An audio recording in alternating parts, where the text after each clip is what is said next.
Hey everybody, welcome to another episode of A Dash of Cyber. So with me as my esteemed colleagues, friend, troublemaker. You can see one of them in the top right. He's well-known troublemaker there, Alexandre Blanc. So anyway, we're live. We are live. I don't know if we're actually alive. I think people might have actually saw the prompt come up and they actually went, "Oh, geez, oh man, those guys are going to scare me again." And now they actually went and watched reruns of Sesame Street from years ago. It was all happy. So anyway, so we're here for another episode. So today's topic is going to be IoT. I believe that stands for Internet of Terror or Threats or Things or something like that. I like all of those. Yeah, they're all good. I think. This stuff. So we'll get into that, what that means. So what I actually wanted to do, just in case the audience doesn't know you guys, I want to introduce myself because I don't want to be held liable for anything you say. So my name is Fred. Oh geez, I put it in my name. Okay, so let's go around the table. Just introduce yourselves, where you work, why you're here, what you feel about your pets. I don't know. But anyway, Alexandre, take it away. Hello, so happy to get there. Brad and I had the chance to go to the hairdresser just before the show, so we're all ready. and we're on too. Yeah, and so what do I do? VARS, I'm a VCISO cybersecurity at VARS. We do some support organization on cybersecurity side of things. But what we do here in the group, I think we are all together because we want to raise awareness on the cybersecurity side of things, and we want to go, straight to the point, share our experience, and show people that what are the threats and what are the solution and what you can do with that overall. And it is relaxed approach. It's not formal. We are not wearing tie or anything. And that's it. So I'm known to be, the cloud complaint guy, and we're going to speak about IoT, and it's like IoT is like falling from the sky, and it remains connected to it like a super pipe toward the dangerous cloud. So I'm not surprised that the IoT is dangerous as well. It's like the baby of the cloud. So that's it. well, hey, you wait till they find a way to seed chips into the clouds so that it actually starts raining little microchips that actually have IoT connectivity. You're waiting for that day, and you're going to say, "I knew it. I knew it." Yeah. 5G and vaccine and no, we cannot say that. Oh crap.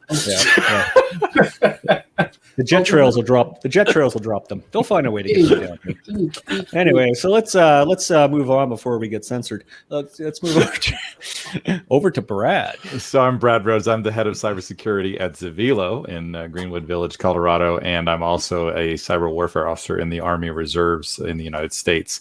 And so sort of live this thing all the time. I started messing around when IoT stuff came out years and years ago. I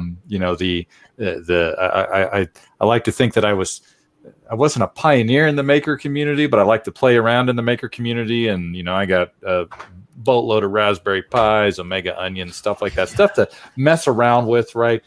Create, I don't know, battery powered rogue access points for security testing with small devices, that kind of thing, right? So it's sort of on the bad side of things, but it sort of illustrates the point that everybody now can get a hold of one of these things, build something, right? And then you wonder about the security of it. And oh, by the way, vendors of things that we would term IoT, whether it's a crock pot, right, a garage door opener, or my clothes washer. I don't know why my clothes washer wants to be on the internet, but it wants to be on the internet. It just tells me it wants to be on the internet, and it's in my house. It's not on the internet, but it's like Alexander mentioned, right? All of these things are controlled via the cloud, right? And so questions you have to ask yourselves. Yep, questions we need to ask ourselves when we think about that is: do we trust the provider of that, right? Did the person that built the IoT-enabled crockpot, did they actually know what they were doing when they built the app that you actually connect to or device to control it? Perfect. Beautiful. Thank you. And I'm going to fix my flashing. I'm going to put my thing down here. No, I thought it was just the, you were so excited to be here that it was I am excited to be here. Glow. It was the glow off you was refracting back from the screen. And the cat. And my cat. So we talked about Yes. cats. That's one of my tabbies. Yeah, we're gonna have that cat scared before this show's over. So on to Rod. Take it away, sir. Rod Lewis. I run a consulting firm here in Toronto. We do digital transformation and security. And this topic's interesting. I posted a little while ago. I bought a vacuum, a robot vac, and it had a bunch of cool features. And when I got it home, all the cool features were in the cloud. Like you can't put a calendar on a simple chipset on. No, you can't. You've got to have a cloud configuration, and you got to have a user account and all the other crap. And you got this device that now just vacuums your house, but it's talking to the cloud for some reason. And what was interesting was the cloud provider was a third party. It wasn't the actual maker of the vacuum. It was a third party. So I bought a vacuum from, I won't name the company, but the cloud provider was another provider altogether.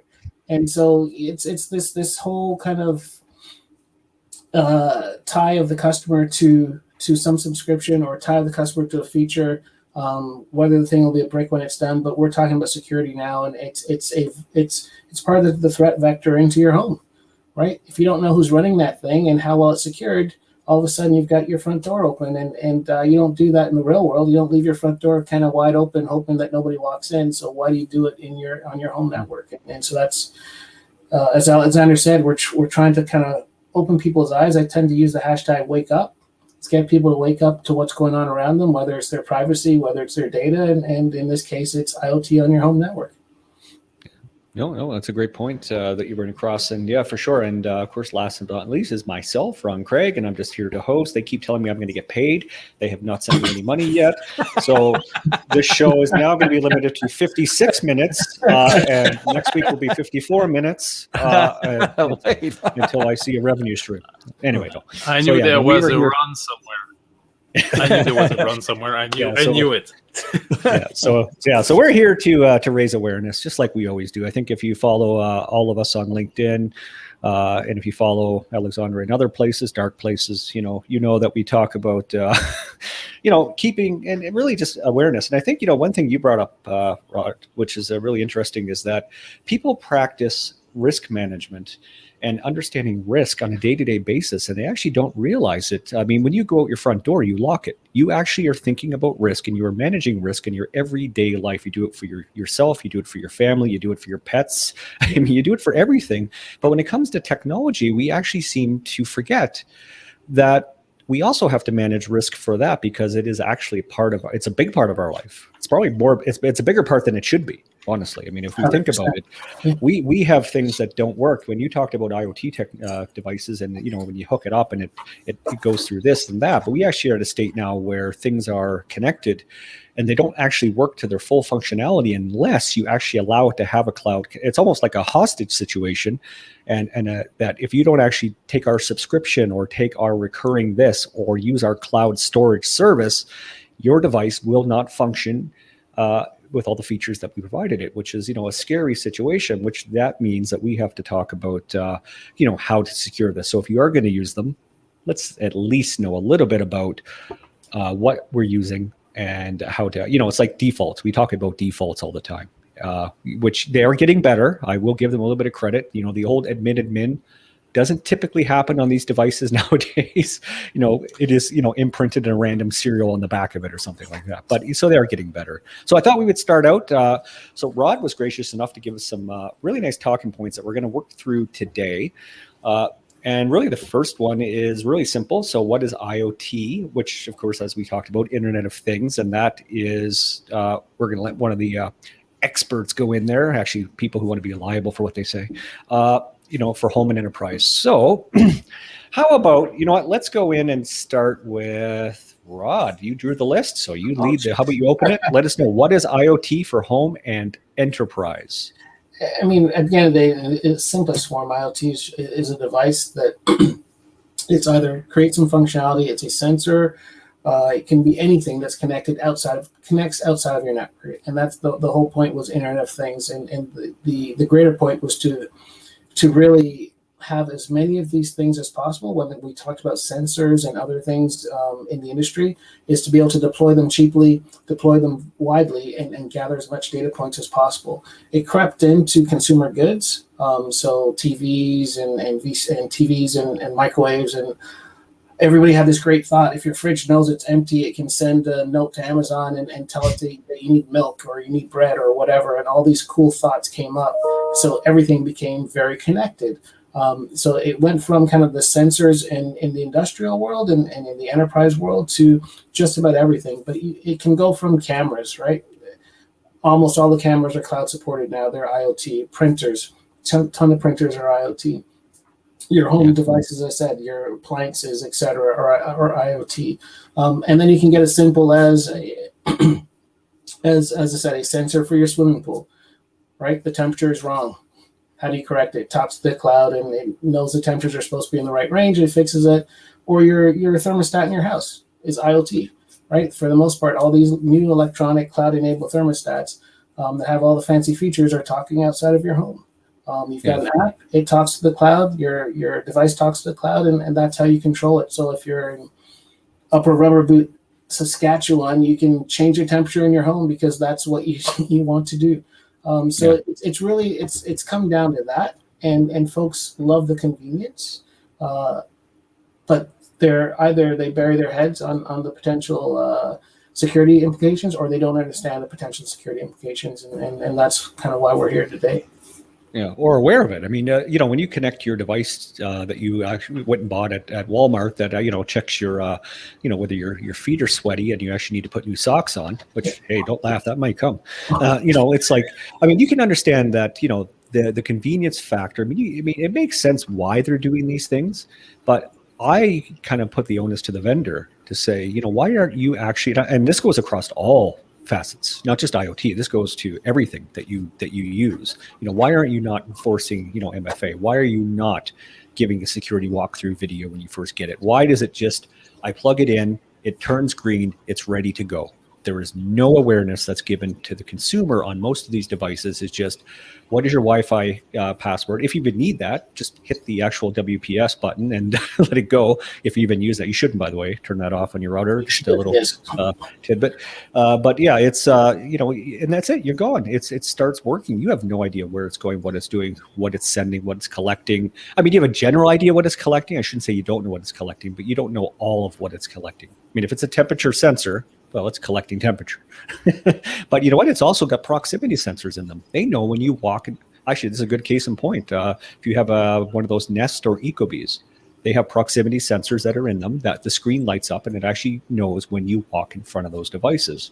So it actually knows where you are, when you're home, when you're walking, your patterns that you walk through the home, and you think, well, what can they do with that? Well, that's open to the imagination of the person that might want to exploit it. That's what we don't know what they're going to do with it. That's the point. But you need to be aware that this is being collected and that you're comfortable. And, and I think what we see today is that we're still in this whole opt-out mentality and set up instead of opt-in. You have to actually explicitly say, I don't want you to do that. Like, look at that Amazon Sidewalk. Yeah. You have to opt out of that. You can actually go and share your internet with all your neighbors and everybody around the internet in the States now. And you have to actually say, no, I don't want it. You get it by default. How is that legal? But yeah, anyway, yeah. So is there anything that you guys would like to add? So Alexandre, Brad, in terms of what IoT is, how encompassing is it maybe? Is it cell phones? I will actually jump on that if that's okay. Basically, my IoT definition is anything that connects to internet that is not used by the human, either a computer, phone, or tablet. Aside of that, this is an IoT. But I'm very sad because Brad said the Raspberry Pi was an IoT, and that's my lovely game stuff. And I'm sad because I made a router with it. So is a router an IoT? I have a public image on that on the repository and stuff. So that's is actually a router an IoT? It's not supposed to, but if you take a router or a Wi-Fi access point that's actually managed by the cloud, I think it falls under the IoT stuff in a way. It could. I mean, you've got, I won't name names again. There's a very, very well-known router provider, and you can't use any of their high-end systems without it being connected to a cloud provider, right? They send all the stats to TrendNet. I'm not going to hold my tongue anymore, and they do the analysis and send it back. So a third party has access to your stats. Yeah. Well, that's common actually through most of the vendors. I actually think it's more the norm than the exception now, because a lot of these things actually require you to have a subscription service for things like the firewall, everything to work. Because they want and if you everything don't pay that, continual updates of those things, right? And then so when we think about IoT, another fun one to think of that many people don't think of is your car, right? The vast majority of cars today, right? If you bought a car like 2018 and newer, right, you have to connect it to your Wi-Fi. Like you roll into your house as you drive the car off the lot. It doesn't matter make or vendor, because I have a couple of these, so I know, right? And if I want to get the firmware updates, right, because your car is basically a rolling computer. It's actually multiple rolling computers, but that's another story, right? But if you want to get the firmware updates that gets pushed on a regular basis, which should be concerning to you for your car, right? You have to be connected to the internet. And so when I park a couple of our cars in the garage, right, they sit there, they connect to the internet, they download the firmware update, and away they go. That's another IoT device, right, that most people don't think about, right? Wearables, right, are IoT devices. There's power companies, the co-ops and stuff like that. Where I live in Colorado, our co-op, has a program out there that says, hey, we can come put a device on your air conditioner so that we can control it during peak usage times to manage the power use, right? Well, so a couple of things with that, right? One, interesting, because you're giving away a lot of data. Your usage of your electricity is interesting, right? But two, because it's all controlled at a central point, right? What does the attacker have to go after? The central point. And then the third thing is, those are all RF enabled, right? A lot of times, right, when people think IoT, right, they think, well, it's just the thing I connect to the internet. And I have to stop people. I coach a Cyber Patriot team, and we were having a conversation about this last week with my high school students. And I said, take your phone. What is your phone? They said, well, it's a smartphone. I said, cool. I said, what is it? They go, well, we don't know. I said, it's a computer with a radio. Right. And that's what IoT is. They're these little microcomputers or chips with radios on them, and it's all RF. And so if you're talking about like the power grid and somebody installing something on your like your air conditioner to control it remotely so that they can manage power across the entirety of the grid, well, that person installing it probably isn't making a whole lot of money. And so how easy is it for somebody that wants to do nefarious things to bribe them for, the radio frequency, for the username and password, because I'm sure they're all unique. Sarcasm there, right? So because Princeton University did a study, and I'll drop this link in the chat pod because I think it's really interesting. So if you want to flash that one, Ron, Princeton did a study, and it's called a manipulation of demand attack. And they actually showed in a model that by simply manipulating demand, you can crash and crush parts of the grid. Right, simply by using these IoT quote unquote sensor type devices, just to change. And it's like, I think it was a really small percentage, depending on which grid you were using, you'd pop it up like a 1% additional usage, and the grid would brown out or black out. Right, so these things are fastly becoming things that can have a direct impact on our lives, right? And as Rod mentioned, and Alexandre as well, we sort of blindly go into this and trust that these are all going to be secured and working and functional and do what they, air quotes, say they're going to do. And we know that's not necessarily the case. I would say that we no longer trust. I mean, less and less. Thankfully, the awareness is spreading, and we have to be careful with that, because the impact can be, like, as you said, for the grid global, but also for our personal network, personal device, personal connectivity.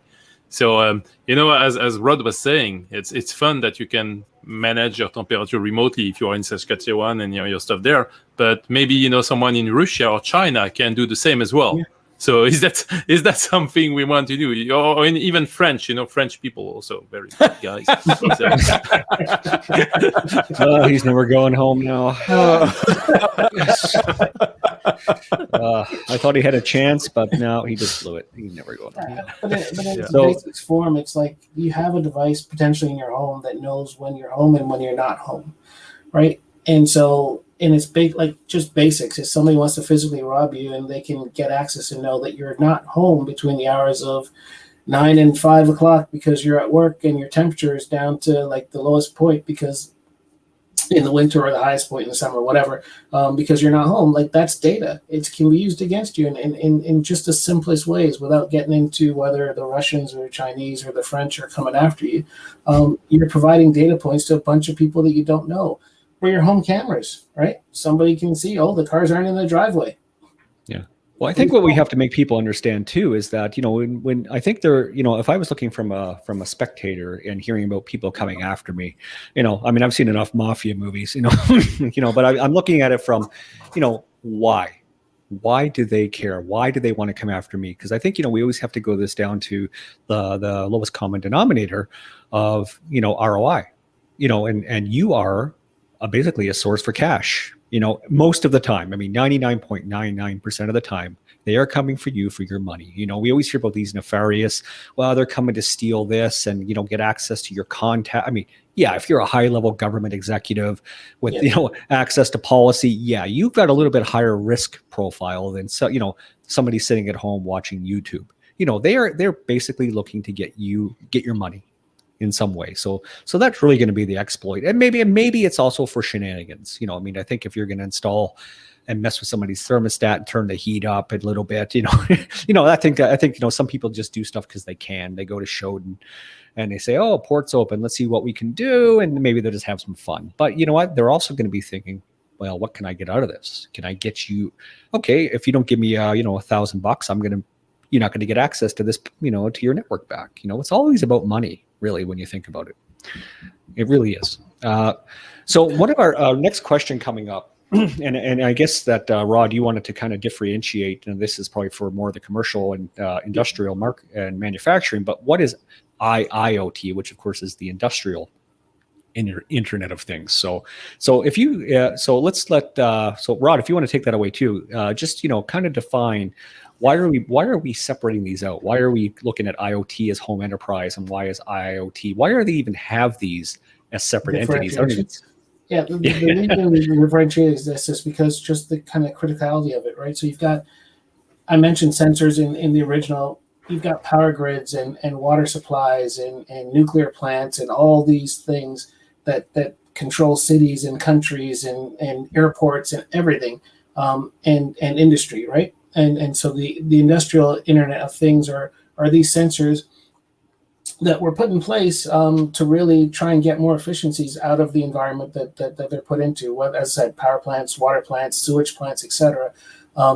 And they're connected sensors that in a lot of cases aren't secured that well. And there's a lot of chatter about, and I'm going to say that maybe China says Canada and the US are hacking their stuff, and we all say China's hacking our stuff. But there's a lot of chatter about the Chinese are controlling the grids, right? Because a lot of the IoT stuff came from China and the French, yes. But the long and short, we saw it in I think it was California, where the water plant was almost sabotaged. Israel has had a lot of attacks on their water filtration plants where sensors are being manipulated to change the amount of chemicals that are being put into the water. Yep. We saw it in the past with Stuxnet and everything in other cases where power plants are attacked. But the bottom line is the industrial Internet of Things are these sensors are being used, as I said, to create efficiencies, to monitor large power plants, whether they're nuclear, et cetera, and help make decisions. And if you can play with that sensor and make the wrong decision, you can cause a brownout, you can cause a nuclear explosion, you can do a lot of bad things in the world. And unfortunately, the rush to put things on the internet and make them visible and controllable trumped the security of those things. And so there's a lot of them out there that are on older firmware that are not well secured. And so it's worthy of a conversation. Cool. I mean, actually, you know, we should really touch on a point is, you know, these connected sensors, you know, I mean, when you're talking about controlling, you know, water, you know, chemical supply, we're talking about the SCADA side of the network. Mm-hmm. So why the heck? I mean, I'm sure you're going to have no good answer for this because there is no good answer. Why the heck is on the SCADA side of a network, are there internet connected devices that are open? I mean, I know they're not supposed to be open. They might have some sort of controls in place, but I'll let you take that, Brad. And I know, Alexandre, you jump in after because I know you've actually worked in this domain. It's because they don't want to pay the person to go check. They don't want to pay the person to the 24/7 follow the sun, sit in the shop and make sure the sensors are working. Right. This is all about. I'll give you a practical example, and then I'll give you my favorite industrial Internet of Things sensor. Had the opportunity to work on the Colorado Department of Transportation SamSam ransomware incident.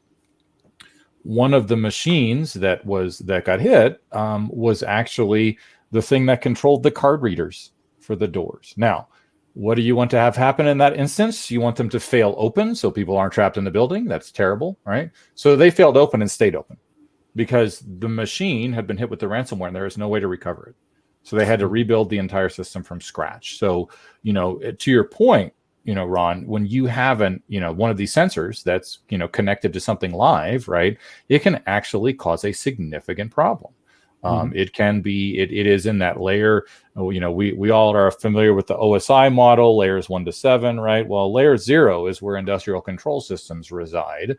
And a lot of times, right, those industrial control systems are put on the internet for convenience.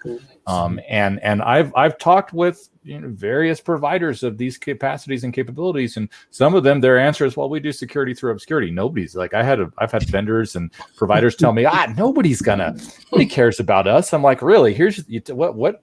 Give me an example of your IP address. All right, here's your entire network. Right, Shodan. Here's your entire network. Robetex, whatever. Right. I mean, so these things can be laid out very easily, but we do it for convenience, I think. Right. But I promise. We want to keep. It's really dark right now, so let's make it a little lighter. Right. My favorite Internet of Thing or industrial Internet of Things sensor: cows. Yes. You can put a sensor on. There's a vendor out there that you can buy sensors to put on your cows to make sure your cows are happy. And I saw that on an advertisement during the Super Bowl, and I said, I'm going to hack a cow. That is so cool. Let's do this. Cows laying in the field. It's all sick and sad because I said, I made the sensor say that it was happy. Wow, you must have milked that one to death. Think about that, right? Yeah. So there you go. That's my favorite one. But you nailed it, right? The farms are under pressure from they got to sell their produce at the lowest price point possible, and there's a ton of automation going on farms. It is. There's a lot of IoT in crazy. farms. Yeah, it's crazy. Nobody realizes that, and I'm sure these farmers are all CISSPs and got their CCNA and routing and switching and security and stuff like that before they started farming and doing. Wait, no, sorry, Alexandre, over to you, my friend. Yeah. Well, I mean, you've worked in the industrial space, especially the shipping space, right? So, which is kind of still has the same kind of critical systems involved. So, I mean, you probably have a lot to add here as well.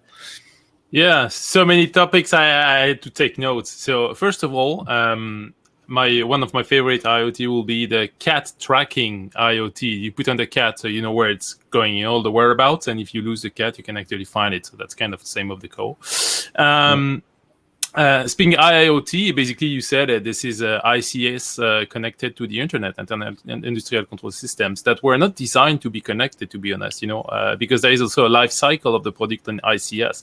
ICS were like long life product, designed sometimes up to 100 years of lifetime, and the support and the patching was not, designed to be patched live. So as soon as we connect this, we put a breach like,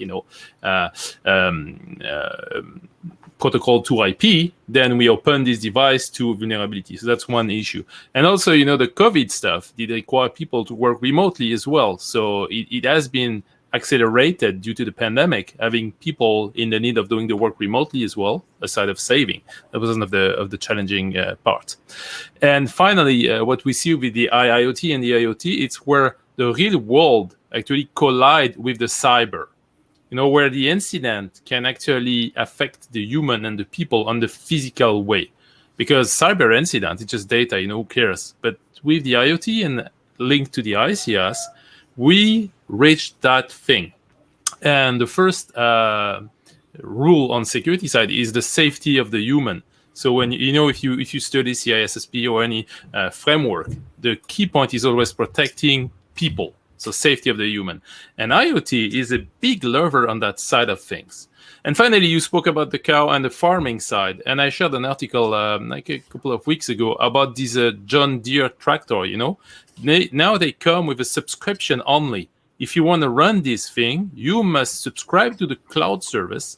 Well, they come with all kind of enhancement. It's paired with satellite scanning, so they do optimize wherever the soil needs some water or whatever, and it will optimize this delivery, limiting the chemicals you have to put. So that's a good point of it.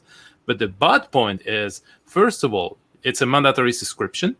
There is the privacy aspect of things. You cannot hide anything from it. You know what you do. And there is a big issue of that, which is the right to repair.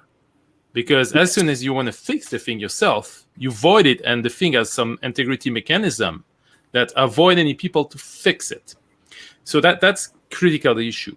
And back to the overall IoT topic, I think Rhodes raised that stuff at the beginning. In California, they did come with a law requiring security by design in IoT, which is a positive thing as well, because it seems that, we're catching up, and we start to require that the password cannot be admin, and you must, support an upgrade protocol. You must support feature that allow people to remain safe.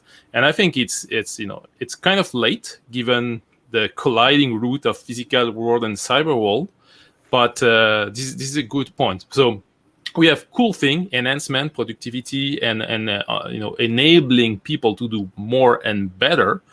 But we have the downside, which is 100% dependency, like customer locking, cloud style, and the vulnerability on that. I mean, what can happen if the tractor of the guy is going to be remotely hacked and the chemicals are actually going to be affected to crazy levels? You could poison a full crop field and then, trigger a feeding issue for the population.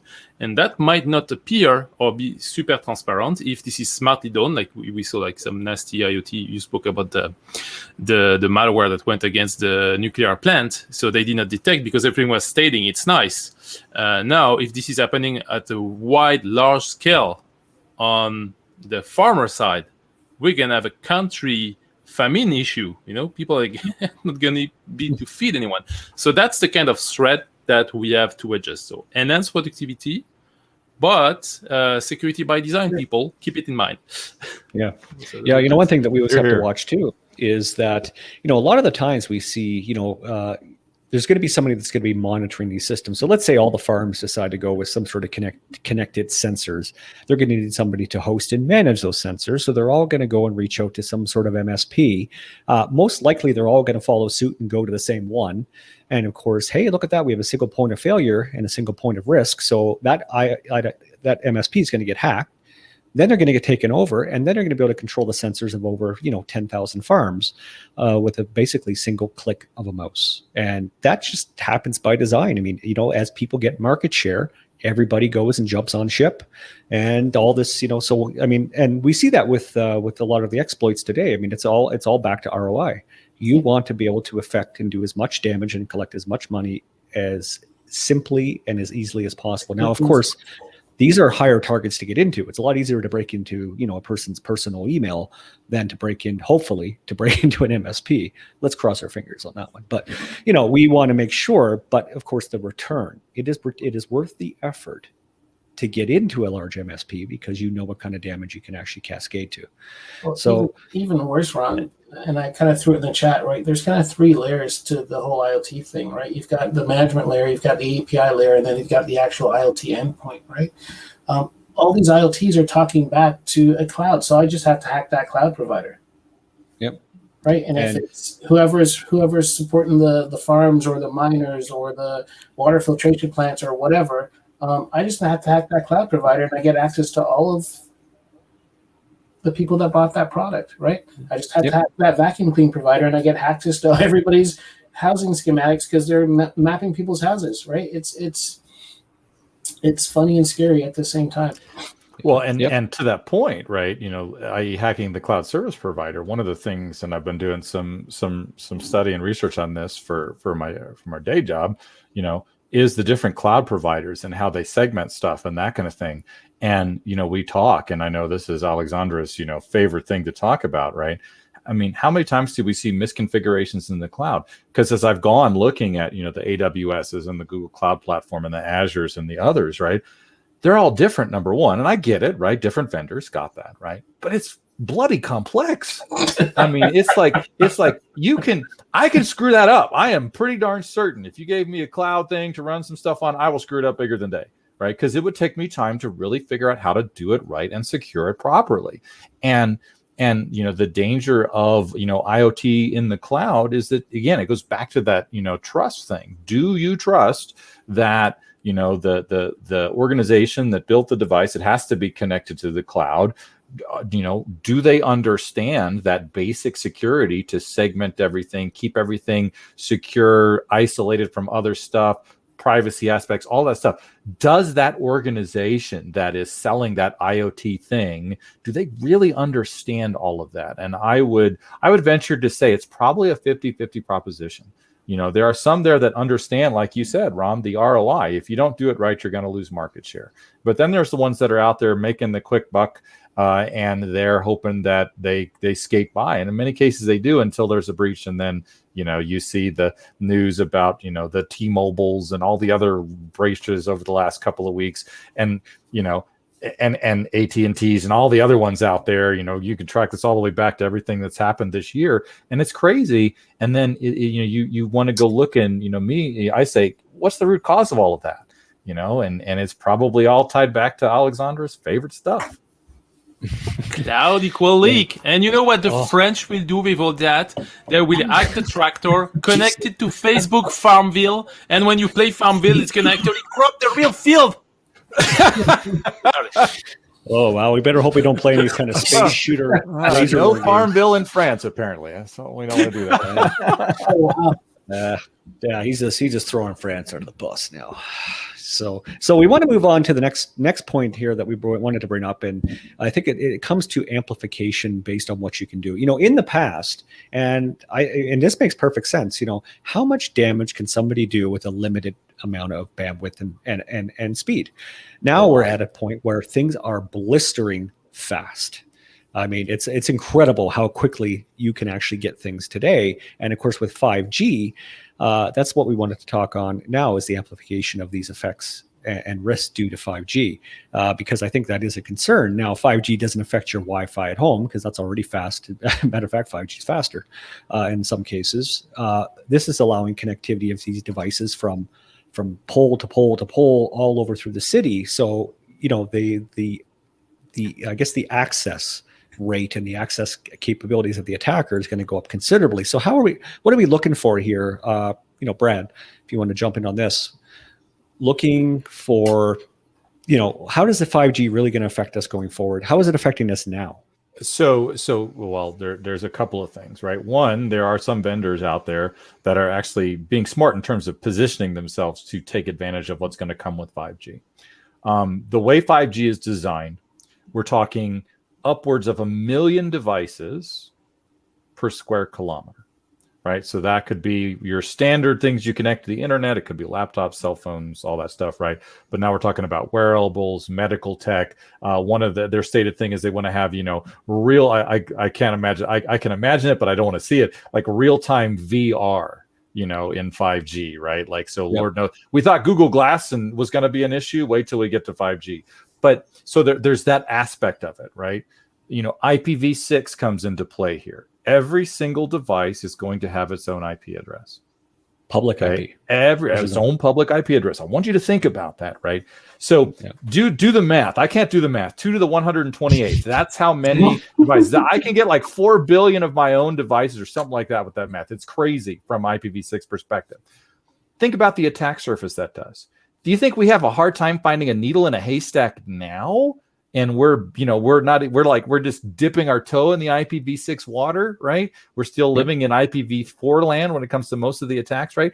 Wait till the attackers figure out that they can, basically break IoT devices and do. We think we look at, like, say, a hopped attack where somebody hops from, say, co-opted infrastructure in Vietnam to France to Canada to the United States to some jump point or something like that, right? Yeah, that's easy to trace back. Let's do that over 1 million devices. Yeah.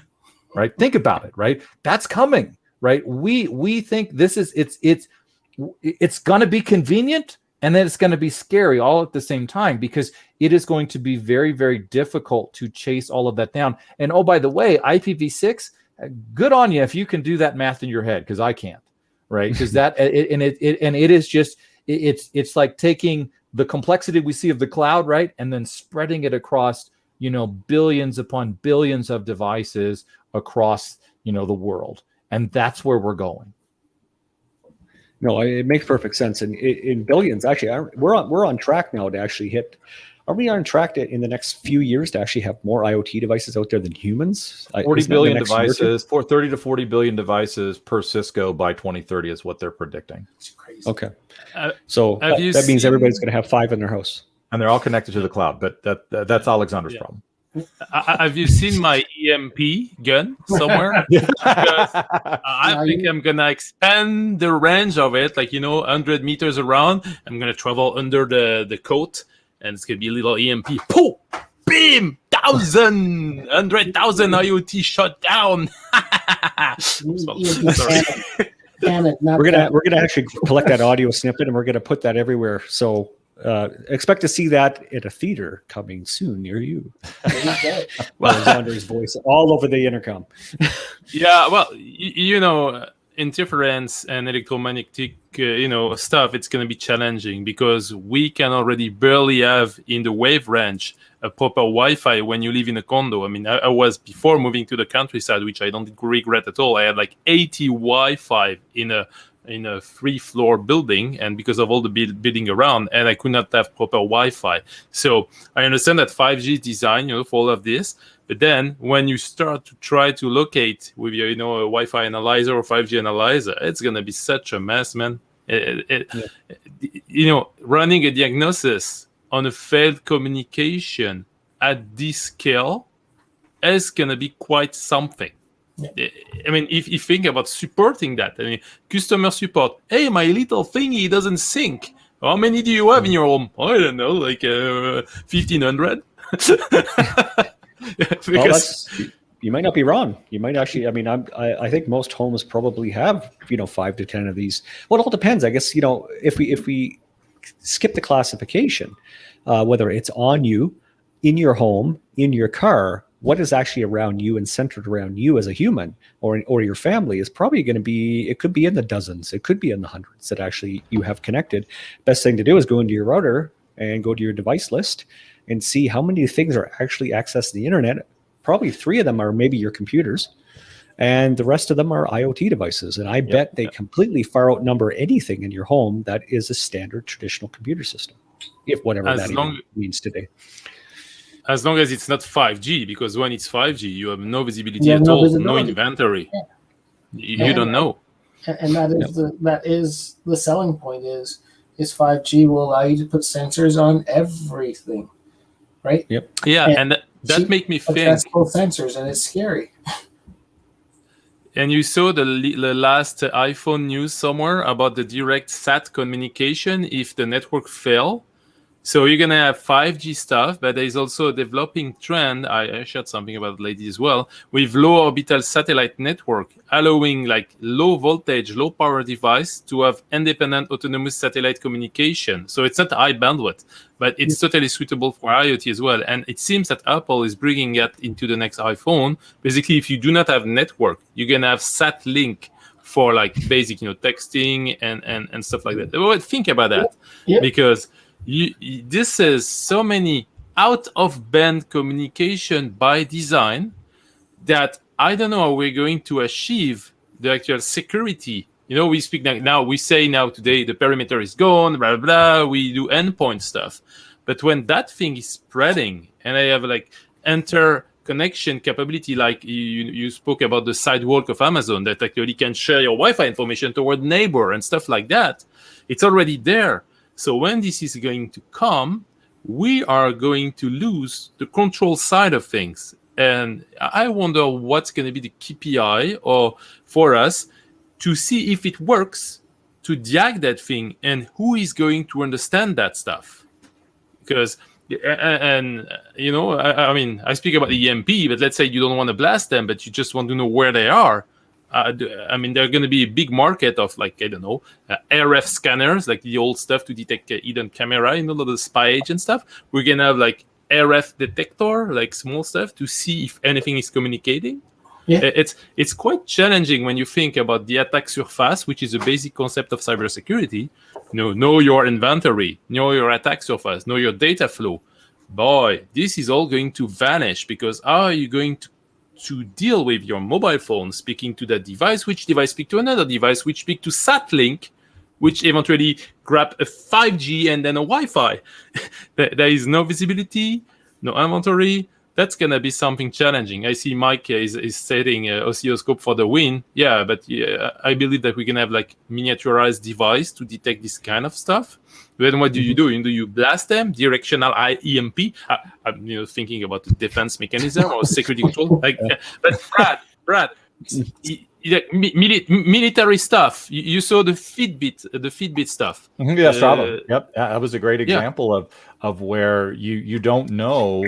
Example back to the cloud, right? What is exposed from an API perspective, right? And so the Strava example was an exposed API for quote unquote research purposes. Okay, cool, got it. That's fine. I understand that people understand that. But if you go back and use the API and pull down a bunch of data sets and throw it in at the time Google Earth and map it out, all of a sudden you start to see stuff, right? And that's the thing. It's like, when we give up fundamentally our data, right? What this goes back to the privacy question. It's like, what are people doing with the data aside from serving me cookies about lawnmowers? Yeah, I said lawnmowers, so now I'm going to get a whole bunch of stuff, right?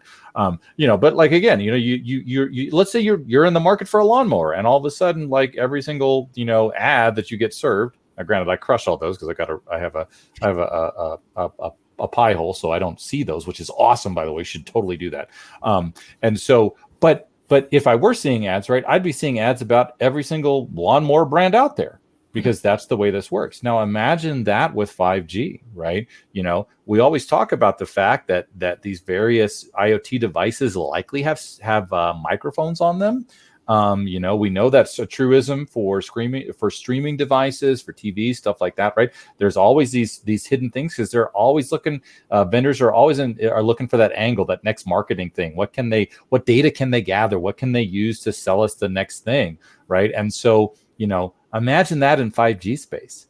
Right? Holy cow! Right? The walls will literally likely have ears. Like I said in the chat on LinkedIn before we did it, I should have brought my tinfoil hat, because just think about it, right? With miniaturization being what it is today, it is not that hard, and it's not inconceivable to have a small, device that's tile sized that has a microphone on it that's just listening to the ambient conversation in say a mall. Right. And just drop it somewhere just to gather and see what are people talking about. And then all of a sudden, like, there's sales for stuff that people were talking about. It's all of those things, right? We do this all textual based now, and all of the stuff that we do now with like location based stuff. But I think we're about to see a massive shift. Yeah, exactly. Right. Yeah, exactly. Those things. Right. I think we're about to see a massive shift in terms of how that is done. And I don't think we're ready for it. I think it's going to be very interesting and very concerning. And aside from cloud and privacy, it's just going to be some of those fundamental things. Like, if the implication is now if you walk through a public space, right, whatever you say is fair game to be marketed back at you. Yeah, and your Wi-Fi is hopping from open Wi-Fi to open Wi-Fi, and they track you that way. They're tracking your voice. But I think you touched on a point that was. I don't want to let go, and I want to highlight is when you get to like billions of IoT, right, and they're hackable, right, that becomes like Tor for the hackers. Yeah, right? Absolutely. Yeah, they're going to hide in plain sight, and it's going to be amazing. France to Israel and back, and how do you track them? Yep. It's going to be like, we're going to have some to them, and you're pretty much hosed. Yeah, we say the internet's the wild, wild west. 5G is going to be the wild, wild, wild, wild west. Yeah. And they're going to be able to hide really well too. Because they could carve off a very small percentage of that. That's been an exploit attack vector for years, is that you basically hide under the radar by actually using so little data that you actually don't trigger any alerts. Yeah. Now with 5G, what that 1% trigger rate is, if you actually find out, and they can easily find this out, they can do that by A/B testing to say, you know what? No one's really looking at me when I'm using 0.3% of the actual bandwidth. Well, 0.3% over 1 billion devices is a lot of stuff. And, you know, if you're going to use that for Bitcoin mining, for using that as a jump point for a botnet to attack from, I mean, you can do a lot of damage in, you know, 1% of a 5G network. And you're underneath the radar. No one sees what's actually going on. So I want to kind of keep this going forward. I know we talked about the first three for a little while. So one other thing, I think we've actually really kind of covered this, but let's just roll it together in terms of, you know, the impact. How does this impact is, you know, the IoT and IoT exploits, you know, and we kind of talked about the cat. I don't know what the cat has to do with it, but the vacuum cleaner. But what are the exploits that people can do just as a general? Let's make people really understand that, you know, if your house gets taken over to and somebody hacks in and gets access to your Nest, I mean, can they do any harm from that? I mean, what can you do with that? I mean, other than making the house really hot, let's even go beyond that, because that's an obvious one. What is the non-obvious attacks from, let's say, some of these IoT devices? So, well, one, I'll burn your roast if you make me angry. That's the internet crockpot. Just kidding. But right, Alexandre got that one right. But no, in all seriousness, right? Any device that has internet connectivity, right, that's on a network, right, you can move laterally. You can from that Nest, right? Because again, here's the thing: IoT devices, right? How secure are they on the back end when they're connected to your network? You really don't know. You're trusting that the vendor did all of the good stuff, right? So every day there's new exploits, vulnerabilities identified across, you know, thousands upon thousands of devices, and so all an attacker has to do is get the foothold. And they're going to figure out a way to move laterally. Most of these devices run a Linux operating system or a cut-down Linux operating system, which tend to be very, very capable. And if you're there and you understand Linux, it's very easy to pop out onto the network, figure out what else is out there, right? If you've got a mixed environment like I run at my house between, you know, Mac, Windows, Linux, whatever that's running, right? If you have exposed file shares, right? Or maybe you have a media server or something like that that's connected that everybody in the house can share all the movies on, which is cool. Well, maybe somebody bleeds all those dry. Maybe somebody gets onto your computer, steals your credit cards, right? Maybe somebody figures out that you've got an exploitable printer. Gosh, I can't believe that those are still out there, right? They have an exploitable printer and they can steal whatever stuff that they can that you're printing. I mean, there's so many things that folks can do. And here's the real danger here. And I want Rod to jump on this one, right? As we see larger organizations get more secure, the threat actors are moving down the chain. They're going after, you know, the big targets of concern right now are really the small to mid-sized businesses, right? And they're living in that space because the small to mid-sized businesses don't have the funds to necessarily secure themselves properly, right? Well, once the vast majority of those folks figure out how to better secure themselves, guess where they're coming? They're coming to you, right? It's about return on investment. They got to pay for those Maseratis and, you know, wherever they live somehow. Right. So they're coming to you. They're going to come to your home network. They're going to phish you. They're going to do all of this stuff, just like they were attacking a business or a government or whatever. They're going to use the same techniques and tactics on you because the attackers realize that many people have very complex home networks that they didn't know how to set up. They just plugged a bunch of stuff into, connected a bunch of stuff to Wi-Fi and said, I'm good. 100%. And we have to kind of shout it from the hilltops. Wi-Fi is not secure. What? If you didn't know it, you should know it now. especially with nobody actually has any kind of, you know, it's interesting. I was actually looking at this years ago. I was talking to somebody that from Singapore, actually, because a lot of IoT devices come out of Singapore. And I was asking the guy, I said, so have you ever thought of making a device like we can put in the home and actually allow us to say who is connecting to my Wi-Fi? Because nobody has alerts set up in their home. There's no dashboard in your home that says what devices are connecting right now. I mean, you would think that you would have something that says so-and-so device just connected to the network, especially when you have MAC spoofing that's possible.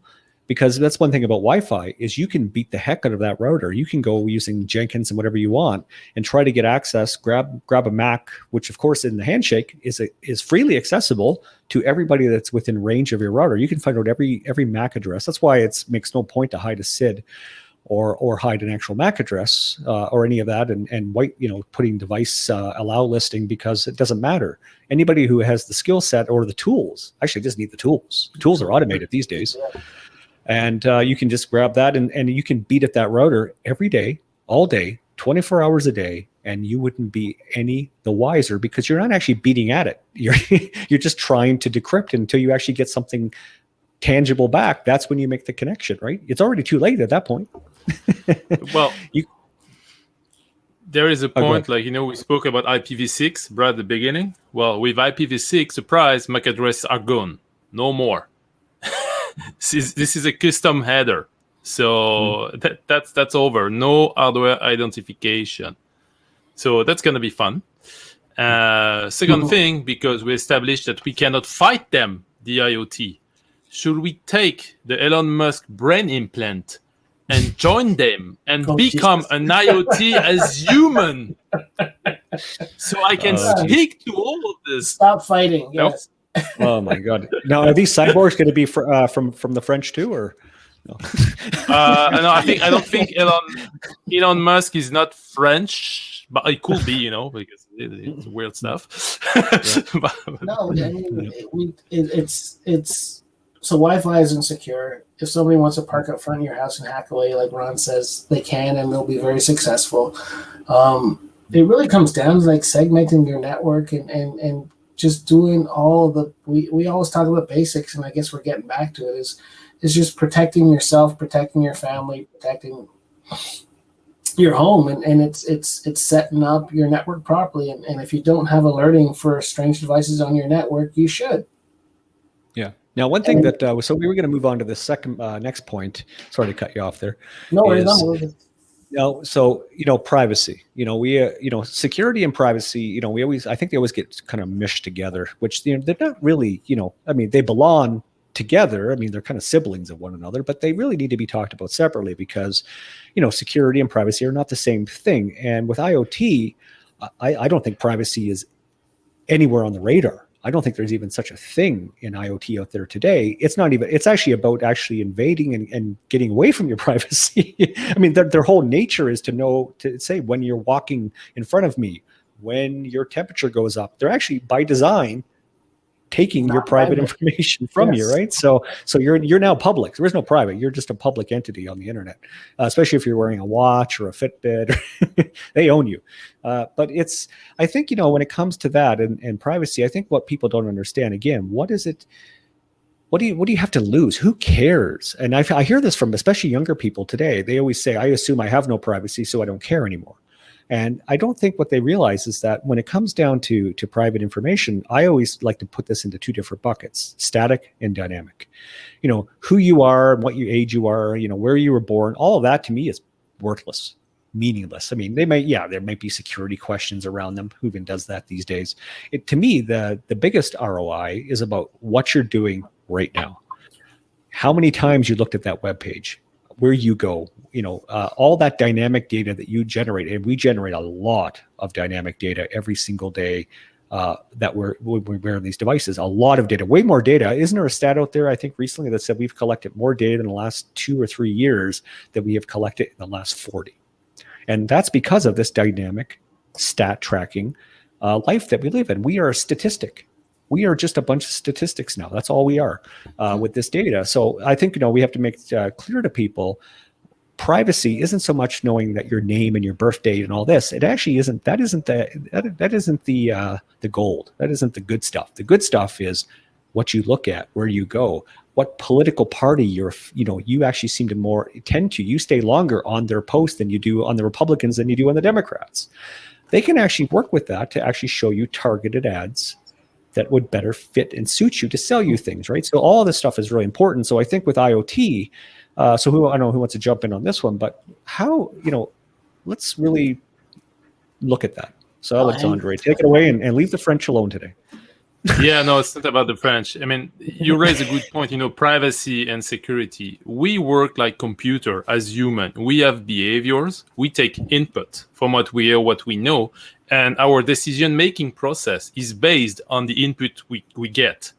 So if I control the input, I control your judgment, and I control your action. So there is no freedom if I control your input, because you do not have judgment. So that's the risk with privacy invasion, is that if I control all the variable around you, I control you, and you won't even feel it.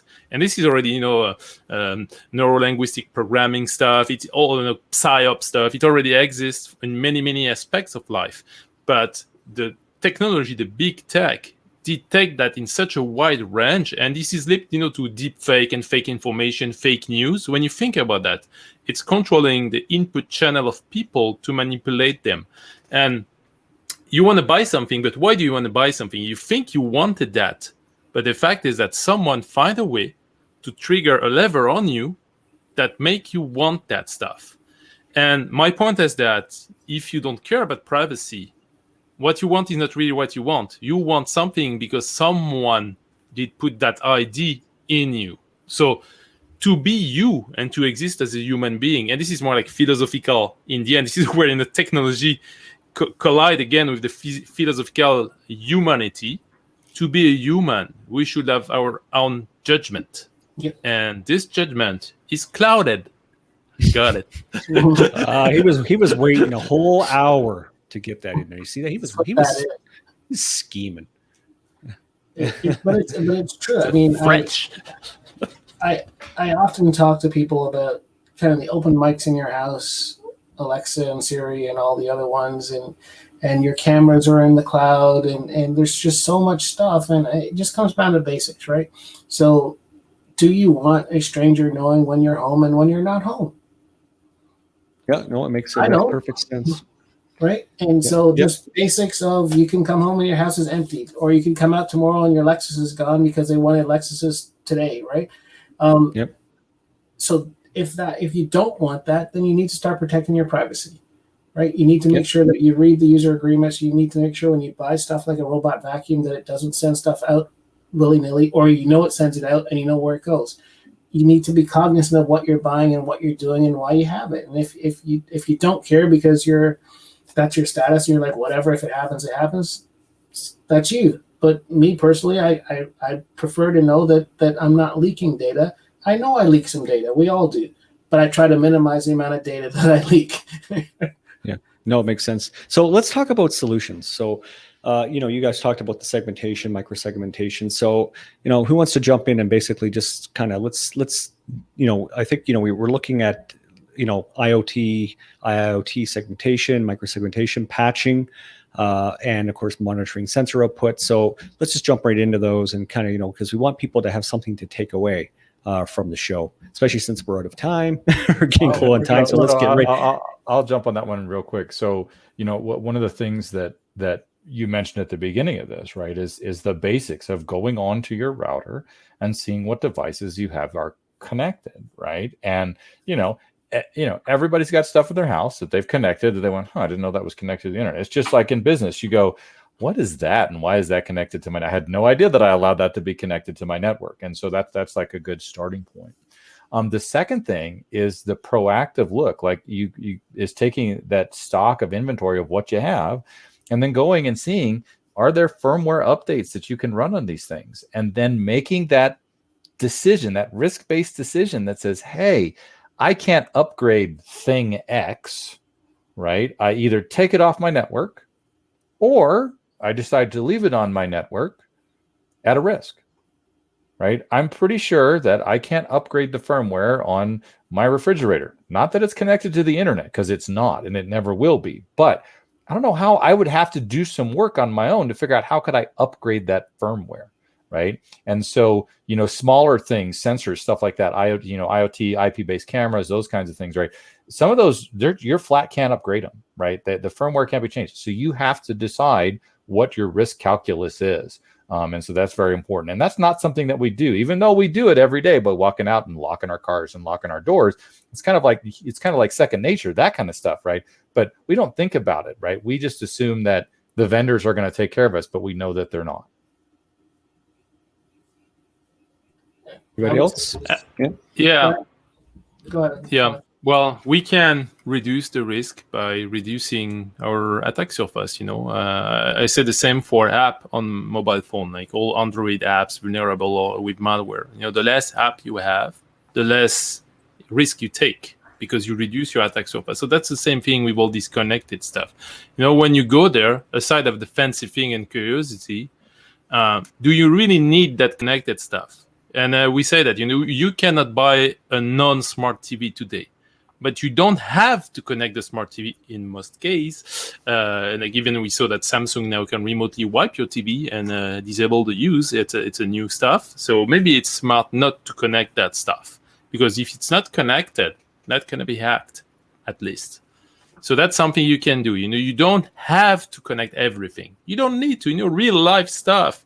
Just leave and leave the fancy stuff for all the fancy people in fancy cities that like everything to be connected. Fine for them, not for me.